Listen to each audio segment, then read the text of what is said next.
a massive development is taking place in the Middle East. Remember this video of mine that I posted a few days ago about the White House holding secret talks with Hamas fighters for the first time since the US declared Hamas a terrorist organization in 1997? The White House, too, had confirmed the news. If the U.S. has a longstanding policy that we do not negotiate with terrorists, then why is the U.S. now negotiating directly and for the first time ever with Hamas? Well, when it comes to the negotiations that you're referring to, first of all, the special envoy who's engaged in those negotiations does have the authority to talk to anyone. Israel was consulted on this matter.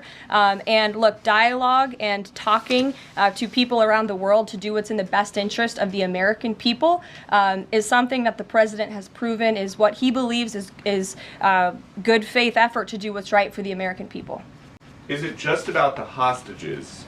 Or are they also talking about the president's plan to take over Gaza? These are ongoing talks and discussions. I am not going to detail them here. There are American lives at stake. I would defer you to the Department of State for further details, but I'm not going to get into those talks here at this podium. I had also told you then that there were signs that the White House had done so by keeping war criminal wanted by the International Criminal Court, Benjamin Netanyahu, in the dark. Within hours of my posting that video, it emerged that my assessment was absolutely true. And bloodthirsty terrorist Netanyahu was indeed bypassed by Donald Trump.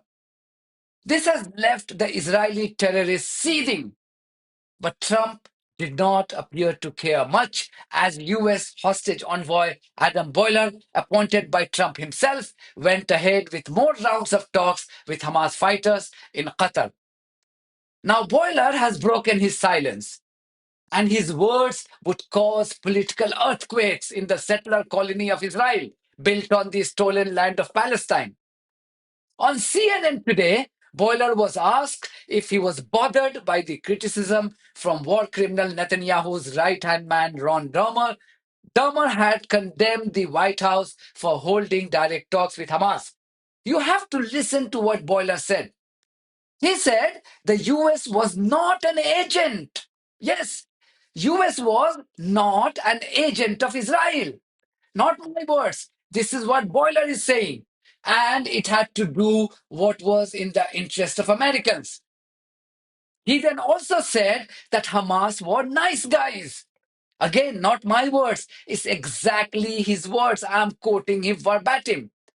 This is another epoch-making statement. US President's representative calling Hamas nice guys. Boehler, who is the eyes and ears of Donald Trump on hostage negotiations, called Hamas nice guys.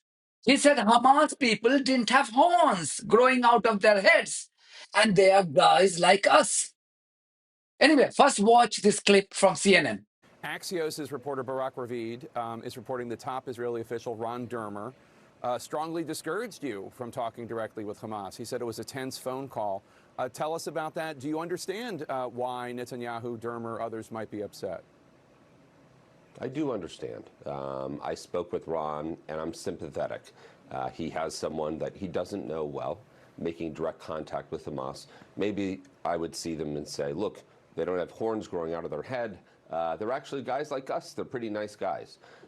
So he doesn't know me, and there are big stakes. He lives in a country where if it sets certain precedents, then it will hurt or help a lot of other people. So I understand the consternation and the concern, and I wasn't upset. At the same time, we're the United States. We're not an agent of Israel. We have specific interests at play, and we did communicate back and forth. We had very specific parameters by which we fell, and the reality is what I wanted to do is jumpstart some negotiations that were in a very fragile place. And I wanted to say to Hamas, what is the end game that you want here? Not the dream end game, but what do you think is realistic at this point? Because until we know that, it's very hard to reach some sort of truce or some sort of end to hostility. So in the end, I think it was a very helpful meeting. It was very helpful to hear some back and forth. But I think Israel knows walking out of that, you know, it's not like Hamas got the world because I thought they were a bunch of nice guys. Right. How quickly could something come together in terms of this negotiation? I think something could come together within weeks. I will say that I believe there is enough there to make a deal between what Hamas wants and what they've accepted, and what Israel wants and it's accepted. And I think I think there is a deal where they can get all of the prisoners out, not just the Americans. War criminal Netanyahu has always projected Hamas as a bunch of evil people. Even when we saw how Israeli captives reacted after their release in recent days. One Israeli prisoner had even kissed the foreheads of two Hamas fighters upon his release only a few days ago. This explains why there is a gag order preventing the released Israeli prisoners from speaking to the media. Terrorist Netanyahu knows that he will be further exposed if these prisoners are allowed to speak to the media independently. Netanyahu never wanted a ceasefire in Gaza, but Boehler said that he was close to achieving a permanent peace deal in Gaza within weeks. This also explains why Netanyahu is so desperate. And his desperation in recent days has seen him ordering the complete blockade of food supplies into Gaza, followed by his decision to cut off electricity. This medieval savage is in a hurry to choke Gazans so that they have no option but to agree to his unreasonable demands. Netanyahu has also wanted the US to attack Iran after successfully convincing the previous US regimes to attack and destroy other Arab countries such as Iraq, Libya, and Syria. But Trump told us over the weekend that he was confident of striking a peace deal. Yes, peace deal with Iran. This too should be seen as a huge snub to barbarian Netanyahu. And that's going to be the next thing you'll be talking about is Iran. What's going to happen with Iran? And there'll be some interesting days ahead. That's all I can tell you. You know, we're down to final strokes with Iran. That's going to be an interesting time.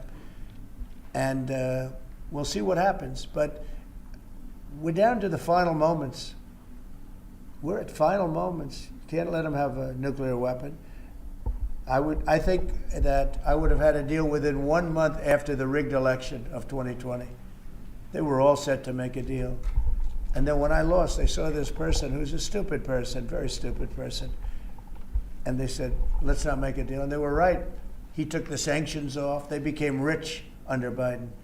They went from having no money to having $300 billion.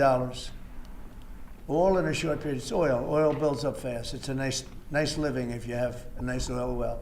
And they do. They have a lot of nice oil wells, right? So anyway, it's going to be a big thing.